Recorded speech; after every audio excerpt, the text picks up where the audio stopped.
اللہ تبارک و تعالی نے قرآن کریم کے اندر ہمیں دعوت دی ہے، ہمیں پیغام دیا ہے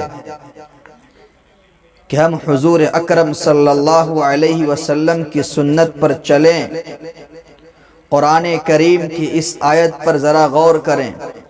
قُلْ إِن كُنتُمْ تُحِبُّونَ اللَّهَ فَاتَّبِعُونِي، اے پیغمبر آپ اعلان کر دیجئے لوگوں میں کہ اگر تم اللہ کو اپنا بنانا چاہتے ہو، اگر اللہ کے مقرب بندوں میں اپنا شمار چاہتے ہو، اگر تم اللہ کی تلاش چاہتے ہو، آپ کہہ دیجئے فَاتَّبِعُونِی، کہ میری اتباع کرو، میرے نقش قدم پر چلو، میری راہ کو اختیار کرو، میری سنتوں کو مضبوطی سے تھام لو۔ اس لیے کہ اللہ رب العزت نے حضور اکرم صلی اللہ علیہ وسلم کو اپنا محبوب بنایا ہے۔ جو حضور کا محبوب بن جائے گا وہ اللہ کا مقرب اور محبوب بن جائے گا۔ حضور اکرم صلی اللہ علیہ وسلم کی راہ، حضور کی سنت،